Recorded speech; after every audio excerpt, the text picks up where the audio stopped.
নমস্কার বন্ধুরা, আমার চ্যানেল নতুন আরেকটি ব্লগে তোমাদের সবাইকে স্বাগত। আজকে রাখি বন্ধনের মিষ্টি বানানোর পঞ্চমতম দিন, আর আজকেও আমরা কিছু শুকনো মিষ্টি বানাবো। কারণ আগের দিন কিছু শুকনো মিষ্টি বানিয়েছিলাম, সব মিষ্টি বানাতে পারিনি। আর দেখো, সকালবেলা আমি উঠে কি করেছি, একটা দোকানদারকে মিষ্টি দেওয়ার জন্য যাব। তাই এখানে 40 কেজি মিষ্টি আমি মেপে নিয়েছি। এখন যাব আমি দোকানদারকে দেওয়ার জন্য, কারণ এই দোকানদারটার মোটরসাইকেল নেই আর এই গাড়ি চালাতেও পারে না, সেই জন্য একটু সমস্যায় পড়ে যাই। তাই আমাকে পৌঁছে দিয়ে আসতে হবে। আর বাবা এদিকে বানাচ্ছে ছোটো পেড়া।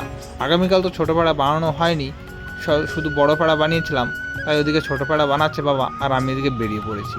পিছনে বালতি নিয়েছি আর দুপাশে দুটো ড্রাম বেঁধে নিয়েছি, যাতে আমার সুবিধা হয়। আর তারপরে মিষ্টি দিয়ে চলে এসেছি। আর মিষ্টি দিতে যাওয়ার সময় যে পেড়াটা ওটা বানাচ্ছিল বাবা, সেই পেড়াটা এখন দেখো ঘোটা হয়ে গেছে, এখন ওটা পাকানো শুরু করে দিয়েছে। আর আমি যখন এসেছি তার পরপরই দুধওয়ালাও চলে এসছে। আর এখানে বলেছিলাম 2 ক্যারেট দুধ দেওয়ার জন্য, কিন্তু দুধওয়ালা 4 ক্যারেট নিয়ে এসেছিলো। আমি তো ওখান থেকে 2 ক্যারেট রাখতে চাইছিলাম, কিন্তু দুধওয়ালা এত বলার সত্ত্বেও আমার 1 ক্যারেট বেশি রাখতে হলো। আর এখানে দেখো, আমি সেখান থেকে দুধ দিয়ে দিয়েছি 3 লিটার। এটা দিয়ে বানাবো আমি কিছু লোকাল বরফি, কারণ লোকাল বরফিও তো বানাতে হবে। সব মিষ্টি যখন বানাচ্ছি এটাও বানানোর দরকার। তারপরে আমি যে বরফিটা বানিয়েছি সেটাখানে পাঠিয়ে দিয়েছি, আর বরফিটা খুবই ভালো বানানো হয়েছে। আর বরফিটা বানানোর পরে আমরা এখানে খেতে বসে পড়েছি। এখানে দেখো কী কী রান্না করেছে, কী শাক বাটা আমি সঠিক জানি না। এখানে ডিম ভেজেছে আর পটল আর পেঁয়াজ দিয়ে ভাজা করেছে। আর খাওয়া দাওয়ার পরে আমি যে বরফিটা বানিয়েছিলাম সেই বরফিটা এখানে কেটে দিচ্ছিলাম। আর তারপর পরই বাবা উঠিয়ে দিচ্ছ একটা বরফি, তাই বাবা ওখানে যে বরফিটা বানিয়েছি সেটা আমি পাঠিয়ে দিয়েছি।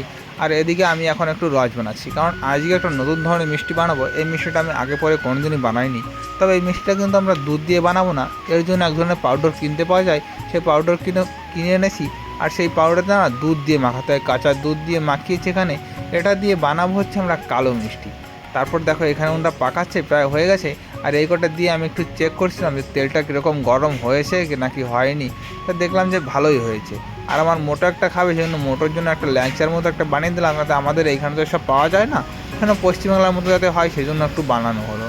আর এখানে মিষ্টিগুলো দেখো অনেকটাই ফুলে উঠেছে, আরও ফুলবে। সবেমাত্র দিয়েছি তো রসের মধ্যে, এই জন্য একটু কম ফুলেছে। আর যে ল্যাংচাটা বানিয়েছিলাম সেটা কিন্তু অনেকটাই বড় হয়েছে, কারণ সেটা সাইজেও বড় ছিল। আর তারপর বন্ধুরা আমরা এখন বানাবো রোল বরফি। তাই বাবা এখানে দুধ দিয়েছে 9 লিটারের মতো। ভেবেছিলাম 3 খোলা বানাবো, কিন্তু 3 খোলা তো বানানো যাবে না, 2 খোলা বানাবো।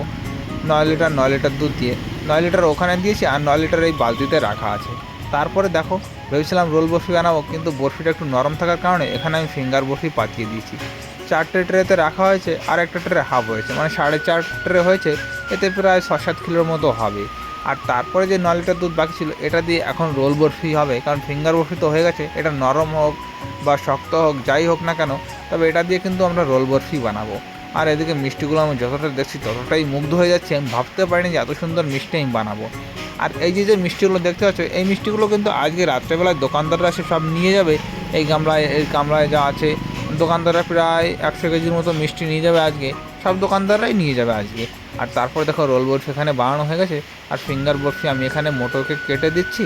আর ফিঙ্গার বরফিটাও কিন্তু বন্ধুরা চমৎকার হয়েছিল। ভেবেছিলাম যে একটু নরম নরম থাকে নাকি, কিন্তু পরে দেখলাম যে না, ভালোই হয়েছে। আর বরফিগুলো কাটার পরে আমি আর মোটো একটু বাইরে দিয়ে হেঁটে বেড়াচ্ছি, কারণ মাজাটা অনেকটাই ব্যথা করছে। অনেকটা সময় ধরে রোল বরফি, ফিঙ্গার বরফি এসব কাটা হলো, বানানো হলো, তাই একটু কষ্ট হয়ে গেছে। তাই বাইরে দিয়ে একটু ঘুরে বেড়াচ্ছিলাম। আর ঘরের মধ্যে না অনেকটাই গরম। আর বাইরের আবহাওয়াটা কিন্তু আজকে খুবই ভয়ানক ছিল।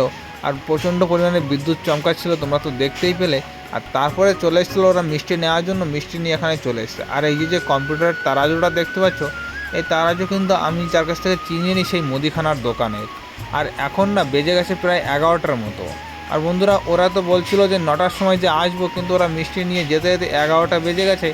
আর এখন যাব, স্নান করবো, খেয়ে দিয়ে তারপরে ঘুমিয়ে পড়বো।